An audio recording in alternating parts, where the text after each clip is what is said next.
On est heureux de savoir qu'il y a un point de proclamation de l'Évangile à Cannes, dans cette ville qui a, comme toutes les villes françaises, tellement besoin d'entendre parler de la vraie richesse, pas celle des Porsche et des piscines et des hôtels de luxe, mais de la vraie richesse qu'on a en Jésus-Christ.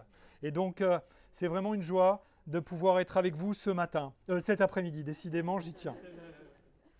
Le Seigneur me met à cœur de partager avec vous un message qui va s'appuyer sur un passage de l'Ancien Testament qui est, si vous voulez chercher avec moi, dans 1 Samuel. C'est les livres historiques de l'Ancien Testament. 1 Samuel au chapitre 18. Je vais vous dire quelques mots à propos de ce passage. Mais si vous voulez chercher le passage, c'est bien. 1 Samuel, c'est 1 et 2 Samuel, ce sont des livres d'histoire que Dieu a placés dans la parole pour nous raconter de quelle manière la monarchie a commencé en Israël. Avant cette période-là, entre le moment où Israël est rentré dans le territoire, la terre promise que Dieu avait promis, et puis la période des rois, il y a eu ce qu'on a appelé la période des juges. Et les juges, c'est le livre de la parole qui précède 1 Samuel et qui raconte donc un temps où c'était un petit peu le chaos dans l'histoire d'Israël parce qu'il n'y avait pas de chef qui avait réellement à cœur que le peuple soit fidèlement attaché à Dieu. Et avec les rois, eh bien, cela va dépendre des rois qui dirigent le pays. Et 1 et 2 Samuel nous compare à travers les deux règnes des deux premiers rois d'Israël.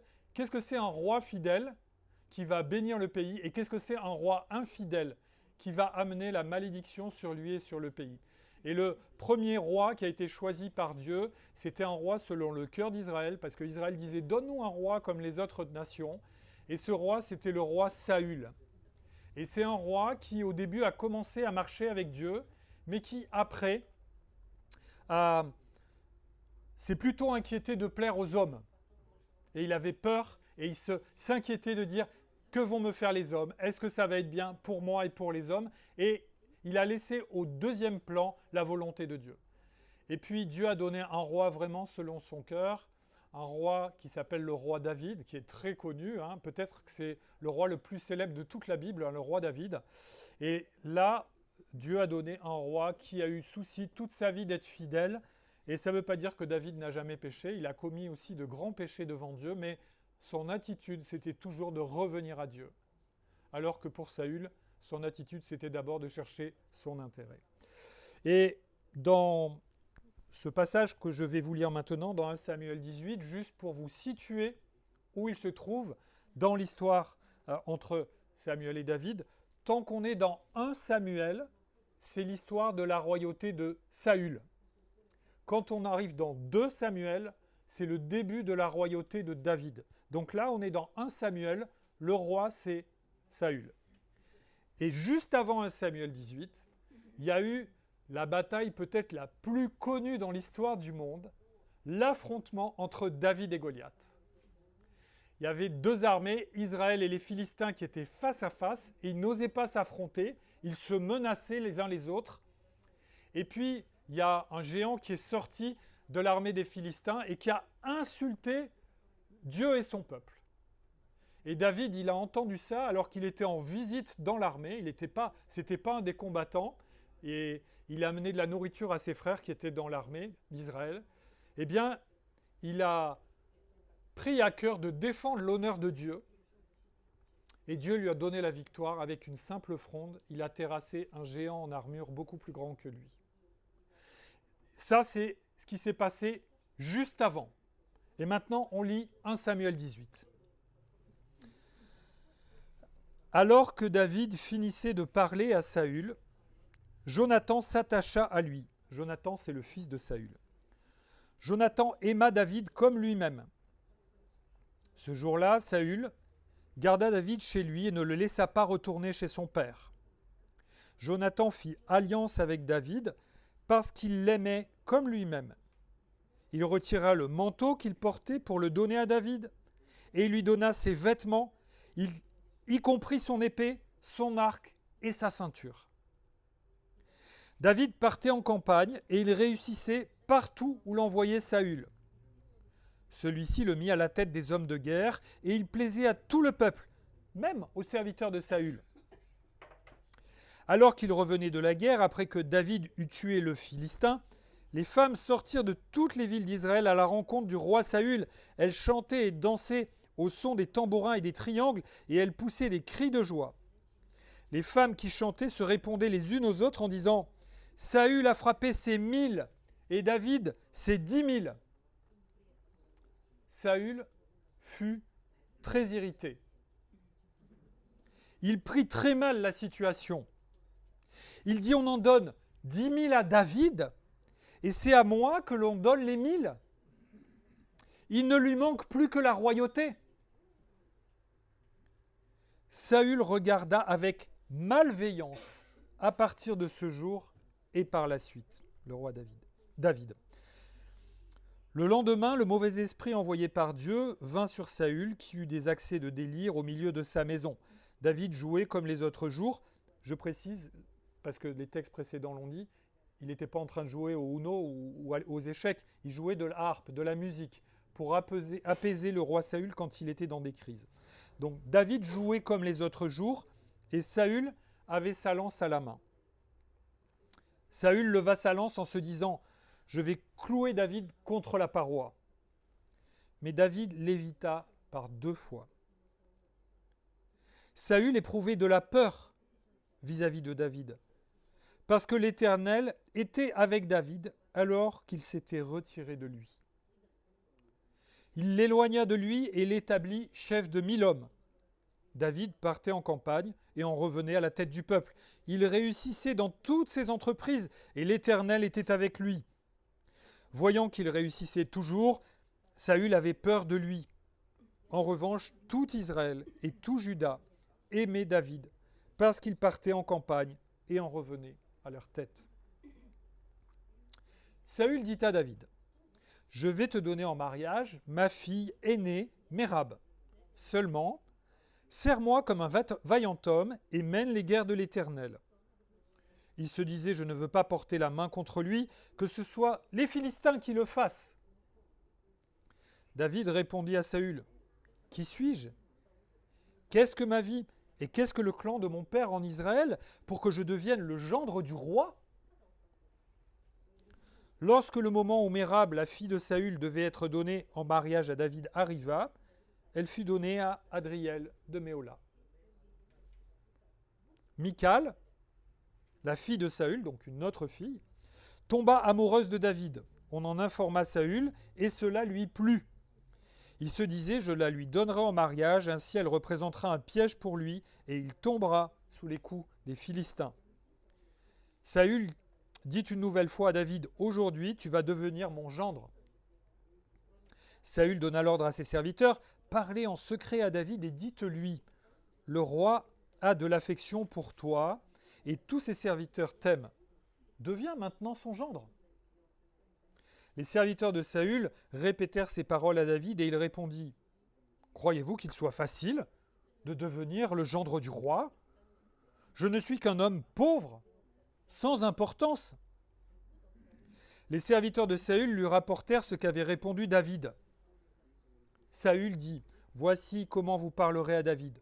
Le roi ne réclame aucune dot. On va expliquer. Toutefois, il désire 100 prépuces de Philistins pour être vengé de ses ennemis.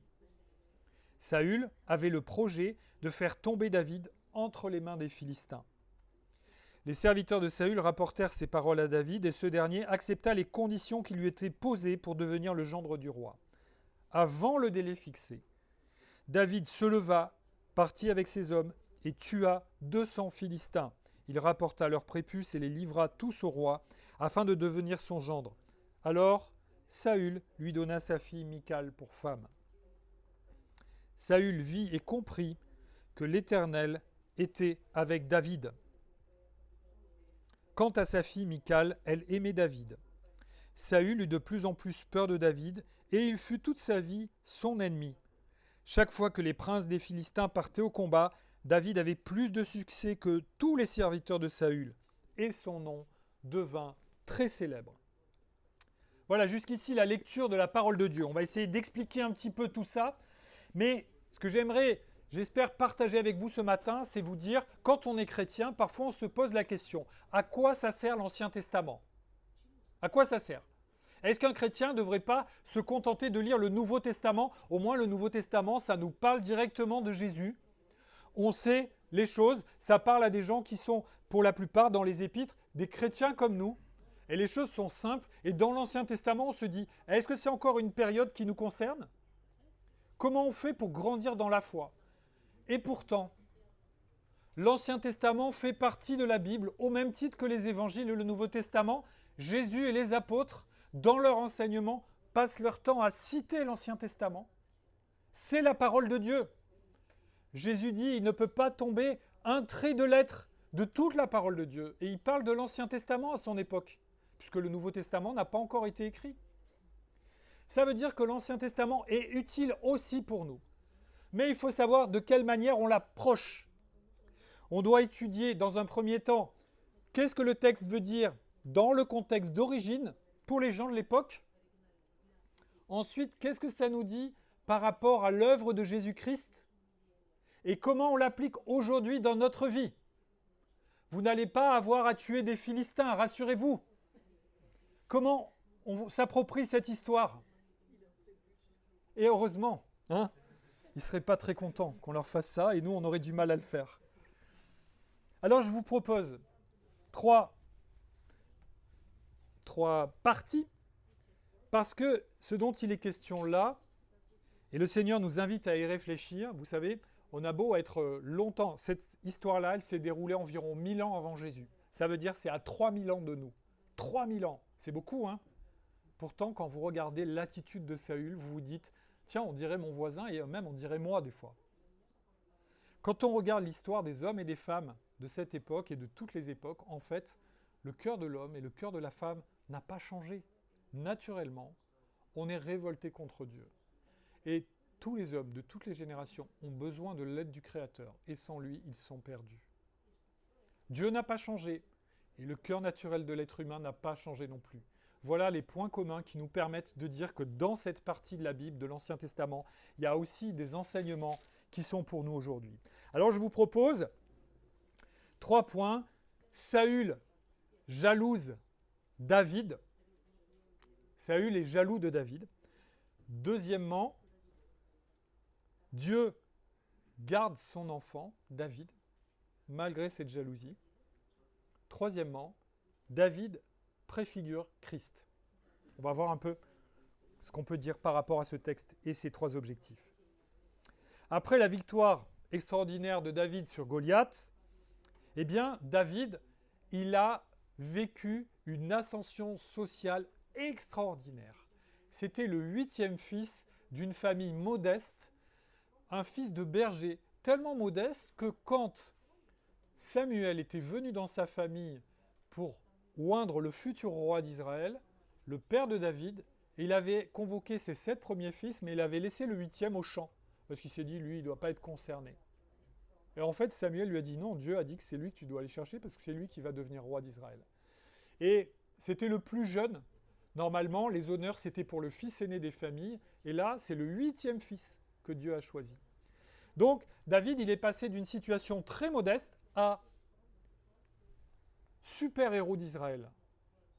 Aucun guerrier de l'armée de Saül n'avait osé affronter Goliath. David, avec une simple fronde, il est allé sur le champ de bataille et lui a dit « Je vais te couper la tête parce que tu as manqué de respect au Dieu d'Israël. » Et c'est ce qui s'est passé.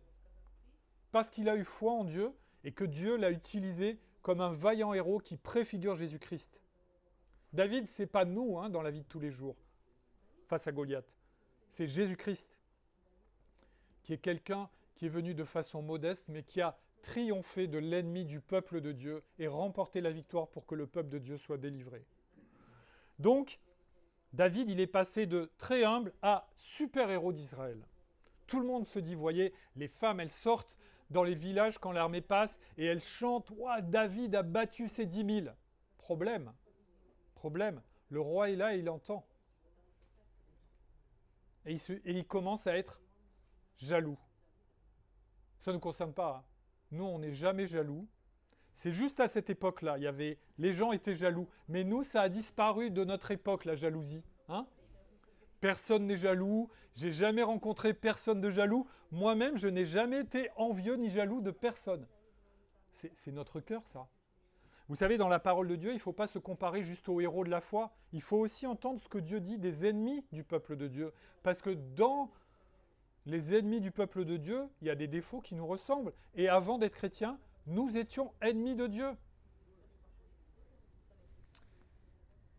David, en étant général, honoré par le roi, eh bien, il va venir donc dans l'entourage du roi Saül, et il y a un personnage dans l'entourage du roi qui est quelqu'un d'extrêmement fidèle. Autant son père est infidèle, autant lui est fidèlement attaché à Dieu, et ce personnage, il s'appelle Jonathan.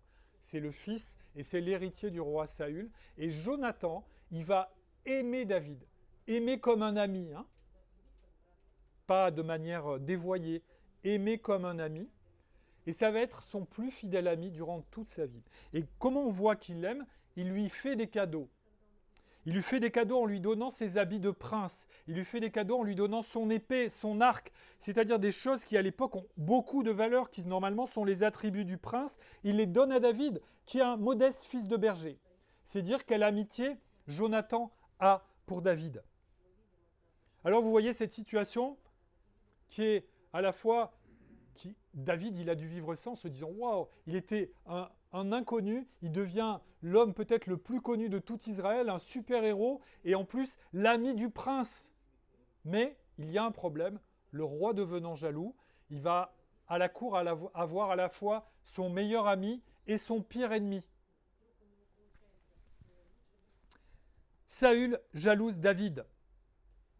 Je crois que ce texte nous invite à méditer, à réfléchir sur l'absurdité et les dégâts que produisent la jalousie dans une vie. La jalousie, c'est un défaut qui est tellement répandu, mais tellement stupide. Saül en veut à David pour ses succès et l'affection que tout le monde lui porte, au lieu de se réjouir du côté positif. David a remporté une grande victoire dont Saül bénéficie. David est le général fidèle, efficace. Saül devrait se dire « Génial, c'est un général qui remporte des victoires, merci Seigneur ». Au lieu de dire ça, il est jaloux. Et la bénédiction que Dieu avait prévue pour lui à travers David, il la gâche.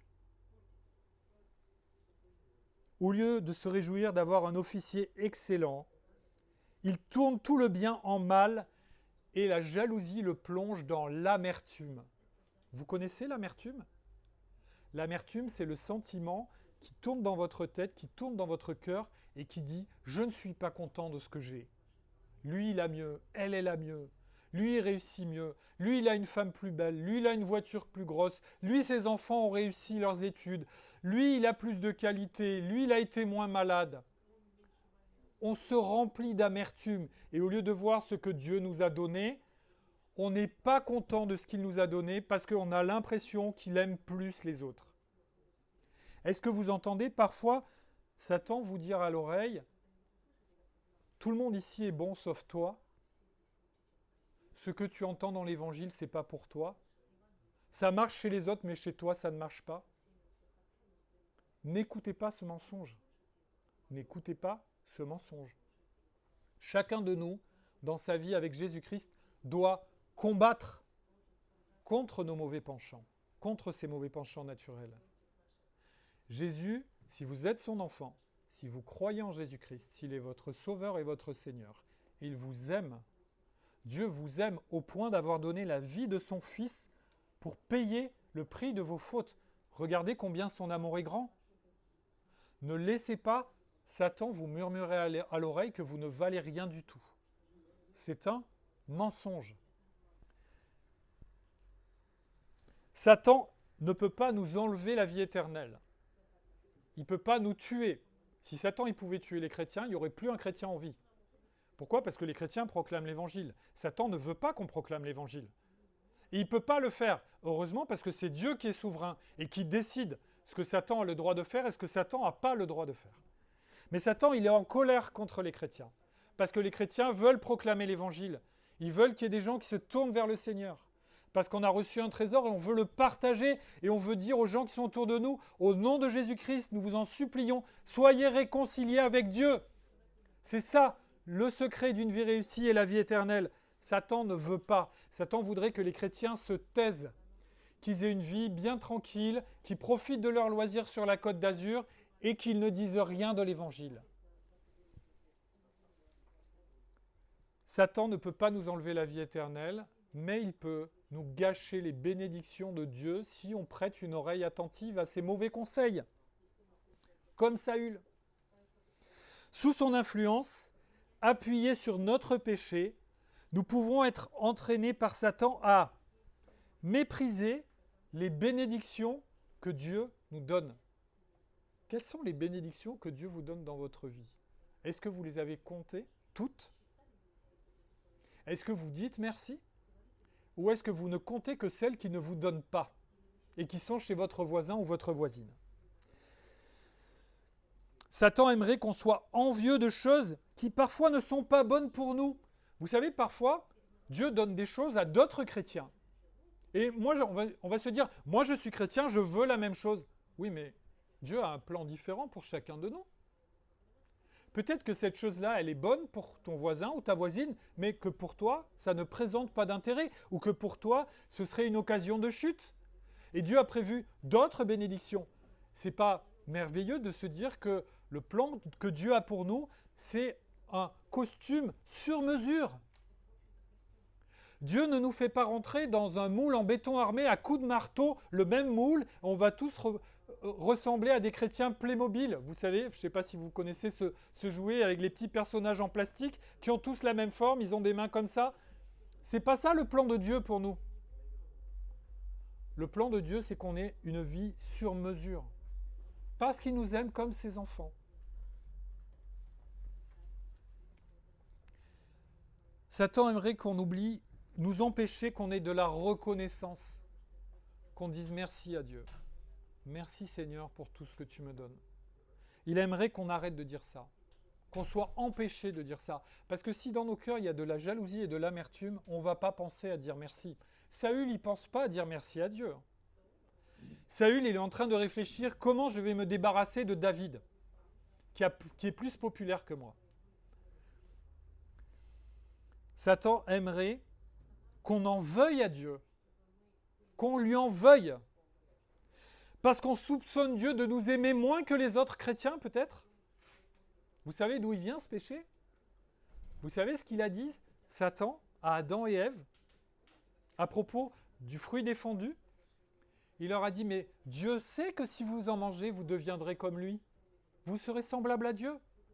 Satan, il a suggéré que Dieu arnaquait Adam et Ève, les tromper, en leur disant, comme si Dieu ne voulait pas le meilleur pour eux.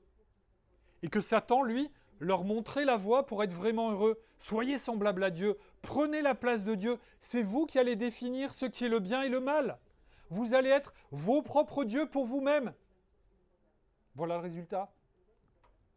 Quelques milliers d'années plus tard, voilà le résultat. Vous avez trouvé une civilisation humaine où le bien règne, où il n'y a pas la guerre entre les gens, où il n'y a pas de tension sociale, où il n'y a pas des hommes, des femmes, des enfants qui sont maltraités. Non, ça n'existe pas. Moi, j'ai fait des études d'histoire. Toutes les civilisations humaines, tous les pays du monde maltraitent les gens parce qu'on a chassé Dieu de sa place depuis Adam et Ève. Et l'Église, son message, c'est de dire on doit remettre Dieu, par la foi en Jésus-Christ, au centre de tout, de nos vies et du monde. Et donc, Satan aimerait qu'on en veuille à Dieu, qu'on le soupçonne de ne pas vouloir du bien pour nous. Est-ce que ça vous est arrivé d'être en colère contre Dieu? Soit parce qu'il ne vous donnait pas ce que vous vouliez, ce dont vous rêviez, soit parce que vous ne comprenez pas l'épreuve qu'il a permise dans votre vie. Dieu ne nous envoie pas des épreuves pour le plaisir de nous humilier, Il veut nous apprendre quelque chose, peut-être tirer un signal d'alarme, peut-être parfois redresser un défaut, ou peut-être parfois nous faire grandir dans la foi. Ce n'est pas toujours confortable, hein. Nous on aimerait avoir moins d'épreuves possibles, mais les épreuves, moi je dois en témoigner, dans la vie, les épreuves, ça nous fait progresser et grandir certainement plus vite que les moments de confort. Moments de confort, on a tendance à se reposer, et dans l'épreuve, on crie à Dieu, et on grandit dans la foi. Mais si j'en veux à Dieu pour une épreuve, eh bien, cette épreuve, elle n'a pas, l'utilité d'enseignement pédagogique que Dieu voudrait pour moi. Moi, je ne vais pas vous raconter ma vie, je n'ai pas une vie très difficile, mais il y a certains moments de ma vie où il y a eu vraiment des épreuves très très lourdes, très fortes, bouleversantes. Et je me rappelle d'avoir prié en disant « Seigneur, qu'est-ce que je dois faire avec cette épreuve? Comment tu veux que je vive ça? Qu'est-ce que tu veux m'apprendre ?» C'est ça qu'on devrait se dire quand on a une épreuve. Qu'est-ce que tu veux m'apprendre avec cette épreuve? Comment je fais pour te glorifier avec cette épreuve? Et pas « Pourquoi j'ai cette épreuve et les autres pas? Pourquoi moi? Qu'est-ce que j'ai fait au bon Dieu ?» Vous connaissez peut-être cette expression en français. Je ne sais pas si ça existe en russe ou en anglais, mais en français on dit « Qu'est-ce que j'ai fait au bon Dieu ?» Comme si on méritait que Dieu nous fasse du bien. En fait, Dieu mérite, ce qu'on mérite, c'est d'aller en enfer. Hein. Qu'est-ce que tu as fait au bon Dieu? Mon gars, si tu ne te mets pas en règle avec le Seigneur Jésus, tu vas voir ce que tu as fait au bon Dieu. Au lieu de se dire « Qu'est-ce que j'ai fait pour mériter cette épreuve ?» Demandons au Seigneur, mais Seigneur, qu'est-ce que tu veux que je fasse? J'accepte cette épreuve, même si elle est dure, même si j'aimerais qu'elle soit finie, mais délivre-moi, mais qu'est-ce que je vais apprendre avec cette épreuve? Plutôt que d'être en colère contre toi en soupçonnant que tu ne m'aimes pas. Et Satan, donc au bout du compte, aimerait que notre vie, elle soit remplie d'amertume et que nos vies soient gâchées. Vous savez, il y a un personnage célèbre dans la Bible, très célèbre, peut-être le plus grand prédicateur de tout l'Ancien Testament. Il s'est gâché la vie parce qu'il était rempli d'amertume. Vous savez qui c'est? Jonas. Jonas, il a réussi à détourner du mal 120 000 personnes. Je peux vous dire, tous les pasteurs du monde rêvent d'être efficaces au moins à 10% de Jonas. 120 000 personnes qu'il a détournées de la mort. Jonas n'était pas content. Il n'était pas content. Il râlait. Parce que il n'avait pas envie que Dieu fasse du bien aux ennemis d'Israël, les Assyriens. Au lieu de se réjouir avec Dieu de cette bénédiction, Jonas était dans l'amertume. Ne soyons pas Jonas, ne soyons pas Saül. Dans la parole de Dieu, il y a des versets qui nous encouragent, qui nous rappellent l'amour de Dieu et qui nous disent qu'on doit lui faire confiance. Je vais vous lire Philippiens 4, 6 à 7, qui dit ceci. Ne vous inquiétez de rien, mais en toute chose, faites connaître vos besoins à Dieu par des prières et des supplications avec une attitude de reconnaissance. Et la paix de Dieu, qui dépasse tout ce qu'on peut comprendre, gardera votre cœur et vos pensées en Jésus-Christ. Ne nous inquiétons de rien. Le désir de Dieu, c'est qu'on soit dans la paix, même à travers l'épreuve. C'est le privilège du chrétien. On peut être dans l'épreuve et dans la paix quand on est chrétien. Un autre verset, un peu plus loin dans Philippiens, dit, c'est Paul qui parle. Philippiens, c'est une lettre qu'il écrit alors qu'il est en prison. Écoutez ce qu'il dit. « J'ai appris à être satisfait de ma situation. Je sais vivre dans la pauvreté et je sais vivre dans l'abondance. Partout et en toutes circonstances, j'ai appris à être rassasié, à avoir faim, à être dans l'abondance et à être dans le besoin. Je peux tout par celui qui me fortifie. Christ. » Vous voyez, Paul, il était en prison et il disait « J'ai appris à être satisfait de la situation où je me trouve. » C'est le contraire de Saül. On est d'accord. Saül, il est roi, il a tout, il a la victoire, il a le meilleur général de l'Antiquité et il n'est pas content. Paul, il est en prison et il est dans la paix. C'est l'attitude, regardez la bêtise et la stupidité de la jalousie. C'est l'attitude de Saül qui produit son tourment. Saül essaye des solutions humaines. On va éloigner David, d'accord? Il m'énerve, il est là, j'arrive pas à le tuer parce qu'à chaque fois il se détourne quand je veux le tuer. Et puis Saül, il doit avoir mauvaise conscience devant Dieu en se disant quand même, je tue celui que Dieu a envoyé pour remporter une grande victoire. Donc il dit, je vais l'envoyer faire la guerre. À force de faire la guerre, il va mourir sur le champ de bataille. C'est ça le raisonnement de Saül. Et il se dit, on va un peu donner un coup de pouce quand même à la guerre. Donc, je vais mettre David dans des situations embarrassantes, périlleuses, pour que les occasions de mourir sur le champ de bataille se multiplient. Donc, il invente une mission par rapport voilà, je vais te donner ma fille, mais vous savez, c'est des sociétés où il y a la tradition de, quand on épouse une fille, on doit donner aux parents de la fille une dot, donc une somme d'argent importante. David est pauvre, Saül est le roi du pays. S'il veut épouser la princesse, la dot, David n'a pas les moyens de la payer. Donc Saül invente une mission très dangereuse qui sera équivalent à cette dot. En se disant, tiens, en réalisant la mission, David va mourir, je serai débarrassé de ce gêneur. Et Saül produit son propre tourment. Et la situation s'aggrave. Je vous lis 1 Samuel 18,10. Le lendemain, c'est ce qu'on a lu ensemble, le mauvais esprit envoyé par Dieu vint sur Saül, qui eut des accès de délire au milieu de sa maison. Un peu plus loin, au verset 29, Saül eut de plus en plus peur de David, et il fut toute sa vie son ennemi. Mais qui est idiot dans cette histoire ? Mais c'est Saül qui lui a demandé de se mettre en colère contre David. À quoi ça sert ? Il pourrait se réjouir. Saül est responsable de cette situation, et ça, c'est le propre des pécheurs. Personne ne va aller en enfer de façon injuste. Parce que le salaire du péché, c'est la mort. Personne ne va aller en enfer d'une façon injuste. Dieu ne va rien faire d'injuste en envoyant les pécheurs en enfer. Parce que les pécheurs méritent, par leur entêtement à pécher, à aller en enfer. Et vous savez, les chrétiens mériteraient d'aller en enfer aussi. C'est pas Dieu ne nous sauve pas parce qu'on est meilleur que les autres. Hein. Le Seigneur ne dit pas « Ah Frédéric, c'est moi Frédéric, hein, que tu es quelqu'un de formidable, viens, tu as le droit d'entrer au ciel parce que j'ai vu que tu avais des qualités. » Rien du tout. Mon cœur est pourri comme le vôtre, comme celui de tous les êtres humains naturellement. Sans le sang de Jésus-Christ sur la croix, je mérite l'enfer comme tous les perdus. C'est une grâce que Dieu nous fait parce qu'il a décidé de nous aimer et de nous sauver en Jésus-Christ. Sans cette grâce, on serait perdu. Et la condition des pécheurs, c'est celle de Saül, qui participent, qui justifient leur punition par leur propre bêtise, à s'entêter dans leurs péchés. Et nous sommes parfois comme ça. Heureusement que la grâce de Dieu est là pour nous sauver. Saül a gravement désobéi à Dieu.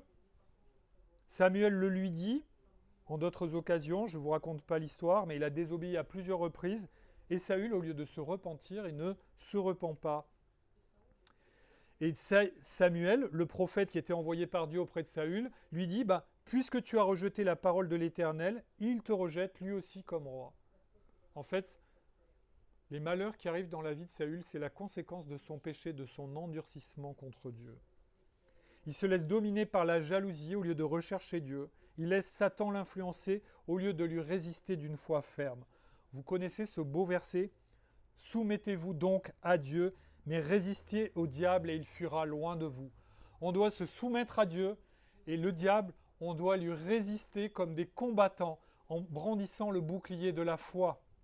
Si on ne fait pas ça, Satan va faire dans nos vies des dégâts comme il a fait dans la vie de Saül.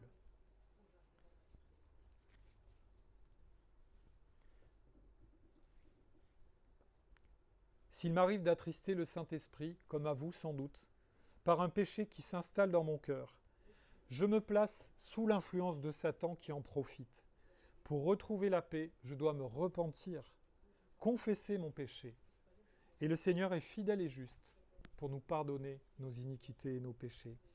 Et je dois réaffirmer ma foi en Jésus-Christ sur toute ma vie, en particulier sur ce domaine de ma vie peut-être où il y a un péché qui revient régulièrement. Vous savez, on est tous pécheurs, on a tous des défauts et on a tous des domaines où on doit combattre, pas subir, combattre le péché qui est en nous. Et c'est ça le sens de la sanctification, devenir saint.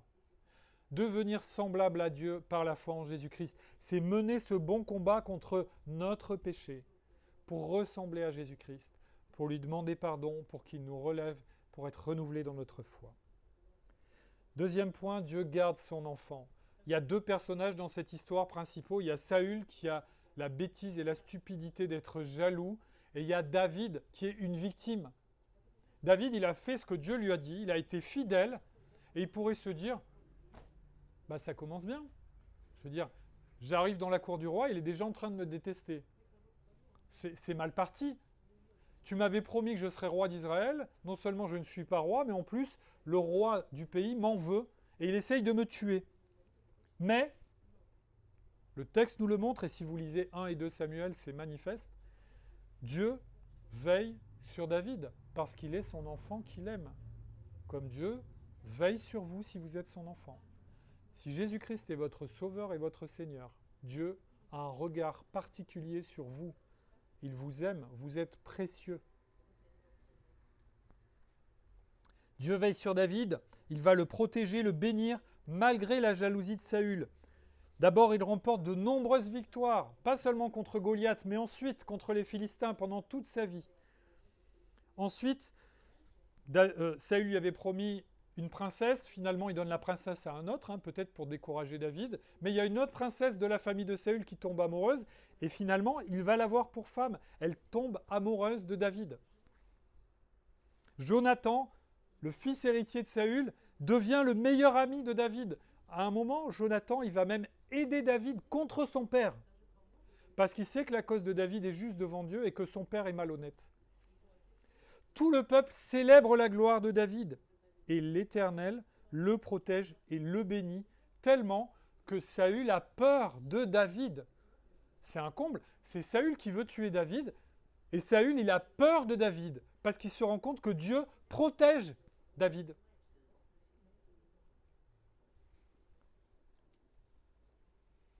Dieu veut vous garder du mal. Il ne permettra pas que quelque chose vous détruise si vous êtes son enfant. Il ne permettra pas que vous soyez accablé à l'excès. Il ne permettra pas que Satan vous fasse ce qu'il aimerait vous faire. Il vous garde, il vous aime. Les épreuves de votre vie sont des occasions de progresser. Ce ne sont pas des situations dans lesquelles Dieu vous laisserait être détruit. Il veut prendre soin de nous, comme il a pris soin de David, de Moïse, d'Abraham et de ses enfants dans l'Ancien Testament et dans le Nouveau Testament. Comme pour David, Dieu veille sur chacun de ses enfants. Je vous lis le psaume 33, écrit par le roi David justement, attribué à David. Psaume 33, je vous lis quelques versets, 18 à 19 et 22. Le regard de l'Éternel est sur ceux qui le craignent. Ça veut dire qui ont foi en lui, qui le craignent. Sur ceux qui espèrent en sa bonté, afin de les délivrer de la mort et de les faire vivre, même en temps de famine. Éternel, que ta grâce soit sur nous lorsque nous espérons en toi. Vous voyez, c'est le roi David qui, en ayant vécu toutes ces épreuves-là qu'on voit et plein d'autres, il a été poussé par le Saint-Esprit à écrire ses encouragements dans les psaumes. Espérons dans la bonté de l'Éternel. Travaillons à être fidèles et il va nous bénir, parce que son regard est sur nous pour faire notre bien. Notez bien que Dieu n'enlève pas les épreuves. On pourrait dire pourquoi Dieu n'a pas enlevé les épreuves de la vie de David. David a été fidèle, il devrait lui donner une vie sans problème. Est-ce que quelqu'un dans la salle a une vie sans problème ? Pas moi. Pourtant, je n'ai pas de problème particulier, mais ça n'existe pas. Tant qu'on est sur cette terre, on est enfant de Dieu, on a les promesses de la vie éternelle, mais on n'a pas encore hérité tout ce que Dieu a prévu de nous donner quand on sera dans l'éternité. Et c'est la volonté de Dieu qu'on combatte avec les armes qu'il nous donne, les armes de la foi, pour témoigner, pour amener des âmes à Christ, pour être dans la même situation que les gens qui sont perdus, pour leur dire « mais moi aussi j'étais pécheur, tourne-toi vers le Seigneur qui peut te sauver ». C'est la volonté de Dieu qu'on soit dans cette situation. Un jour, elle prendra fin. Dieu n'enlève pas les épreuves de nos vies, mais il veut nous garder à travers les épreuves. Si, mon frère, ma sœur, si ce matin, vous êtes dans une phase de votre vie, vous êtes dans la tristesse, dans l'amertume, dans la jalousie ou dans un autre péché, confessez ce péché, déchargez-vous sur Jésus-Christ au pied de la croix et demandez la paix et la joie qu'il promet à ses enfants. Troisième point, David préfigure Jésus-Christ. En théologie, on dit que David, c'est un type de Christ. Type dans le sens, peut-être vous avez entendu ce terme en français, on parle de prototype, quand par exemple une société qui fabrique des voitures, avant de produire la voiture en grande quantité, elle va faire des modèles. Et quand le modèle est parfait, c'est le prototype. Et à partir de ce prototype, on va faire toutes les autres voitures, d'accord ? Des fois, les prototypes, ils sont vraiment super beaux, bien achevés. Et les passionnés de voitures, ils vont au salon des voitures pour voir les prototypes des voitures de course. Et donc, David, on dit que c'est un type de Christ. Alors, ça ne veut pas dire que Jésus a été fait sur le modèle de David, mais en théologie, ça veut dire que quoi ? Que dans l'Ancien Testament, Dieu, il a placé des indices qui annonce ce qu'il va faire avec Jésus-Christ. Je vous donne un autre exemple. Qu'est-ce qui annonce le sacrifice de la croix dans l'Ancien Testament ? Les sacrifices de l'Ancien Testament. Les sacrifices d'agneaux, tout ça. Pourquoi Moïse a prescrit au peuple d'Israël de sacrifier des bêtes ? Qu'est-ce que c'était le principe ? Tu as péché, un innocent va payer à ta place pour que tu ne meures pas. C'était ça la pédagogie des sacrifices. Normalement, les Juifs auraient dû mourir pour leurs péchés, mais Dieu donnait à la place un être innocent, un agneau. Je ne sais pas si vous avez déjà vu un agneau, ce n'est pas un animal très agressif. Hein. C'est difficile d'imaginer quelque chose de plus innocent qu'un agneau. Hein. Même quand on l'égorge, il ne dit rien. Un être innocent qui paye pour un coupable. Et ça annonce quoi ? La croix. Un innocent qui paye pour des coupables. Les sacrifices de l'Ancien Testament sont un type de la croix. De la même manière, le roi David, dans sa fonction de roi, c'est un type de la royauté de Jésus sur Israël. Jésus, c'est le roi des rois et le seigneur des seigneurs. Et vous savez, le titre que lui donnent les Juifs qui croient en lui, dans le Nouveau Testament, dans les évangiles, quand l'aveugle de Jéricho il veut être guéri, qu'est-ce qu'il dit ? Jésus, fils de David. Fils de David. C'est un titre messianique parce que tout Israël attendait le Messie qui était de la descendance de David. Un roi qui serait encore plus glorieux que David, qui serait fidèle plus encore que David ne l'a été et qui remporterait les victoires comme David a remporté les victoires. Le roi David, parce qu'il a vécu, préfigure Jésus-Christ. Regardez si on compare avec les éléments. Il a été choisi par Dieu pour être le roi de son peuple. David a été choisi pour être le roi d'Israël. Christ a été choisi pour être le roi des rois, le seigneur des seigneurs et le roi de tout le peuple de Dieu, dont nous faisons partie. C'est notre roi. Comme David, Jésus a été en butte à la jalousie et à la haine sans raison valable. À un moment, les Juifs veulent le lapider et il leur dit « Mais pour quelle bonne œuvre me lapidez-vous » Il dit « Non, on ne te lapide pas pour une bonne œuvre, on te lapide parce que toi qui es un homme, tu te fais Dieu. » Parce qu'ils ne voulaient pas croire que Jésus venait de la part de Dieu et qu'il était fils de Dieu. Mais la détestation des Juifs, des responsables religieux juifs contre Jésus, elle n'a pas de fondement. Elle est injuste, aussi injuste que la haine de Saül contre David. Et regardez, Jésus, dans Jean 15, 25, il cite un psaume de David. Vous savez ce qu'il dit ? Et il se l'applique à lui-même. Ils m'ont détesté sans raison. C'est David qui avait écrit ça pour lui, mais Jésus l'utilise en disant, en réalité, ça parle de moi. Les hommes ont détesté Jésus sans raison. Ils l'ont vu faire des miracles, ils l'ont vu guérir les malades, ils l'ont vu ressusciter Lazare. Le gars était mort depuis 4 jours, sort du tombeau, il sort, et malgré tout, ils l'ont mis à mort. Et ils ont crié, crucifie-le. Ils ont détesté Jésus sans raison. Et David, ou plutôt Jésus comme David, et encore plus que David, a triomphé malgré les oppositions. injuste, parce que Dieu était avec David et encore plus avec Jésus. Le Père et le Saint-Esprit ont accompagné l'œuvre du Messie pendant toute sa vie. On le voit depuis le baptême de Jésus et pendant tout son ministère. Dieu a pris soin et a fait en sorte que le Messie triomphe. Mais vous voyez les parallèles, c'est étonnant et touchant de voir ces choses qui dans l'Ancien Testament sont là et qui annoncent l'Évangile, qui annoncent ce qui allait être accompli en Jésus-Christ. Et c'est là qu'on se dit, le fil rouge de la Bible, le point d'orgue de la Bible, c'est Jésus-Christ. Si vous enlevez Jésus-Christ, dans la Bible, il ne reste plus rien qui tienne debout. On a des gentilles histoires de toutes les époques qui servent à rien du tout.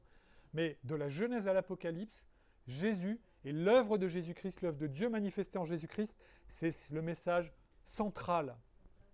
Et Paul, il dit à propos de ses concitoyens juifs que, malheureusement, ils lisent la Bible, l'Ancien Testament pour nous, mais ils ne comprennent pas parce que sur leurs yeux, il y a un voile et que ce voile ne peut se lever qu'en Jésus-Christ. Les Juifs, il y a des Juifs qui reconnaissent que Jésus est le Messie, on appelle ça des Juifs messianiques et il n'y a pas de problème, ils reconnaissent toute la Bible, mais les Juifs qui restent seulement attachés à l'Ancien Testament, eh bien, ils attendent encore le Messie, ils ont rejeté Jésus, ils ne reconnaissent pas en lui le Messie. Eh bien, à ce moment-là, même quand ils lisent l'Ancien Testament, ils ne le comprennent pas. Parce que la compréhension de l'Ancien Testament nécessite la foi en Jésus. Si on évacue la foi en Jésus, on passe à côté de l'essentiel du message, même de la Genèse. Dieu est fidèle. Il prend soin de nous malgré les épreuves qu'il envoie dans nos vies. Restons-lui fidèlement attachés par la foi en Jésus, qui était le serviteur souffrant et qui est devenu le roi des rois et le Seigneur des seigneurs. Prière. Notre Dieu, notre Père, merci pour le récit de la vie de David, qui nous montre ta fidélité à travers les épreuves dans la vie de tes enfants. Merci parce que David annonce et préfigure ton Fils bien-aimé Jésus-Christ, qui est notre Seigneur et notre Sauveur, à nous qui sommes tes enfants. Donne-nous de résister aux mauvais penchants de nos cœurs et à résister au diable en nous soumettant à toi, sans réserve, par la foi en Jésus. À toi seul soit toute la gloire, dans l'Église et dans nos vies. Amen.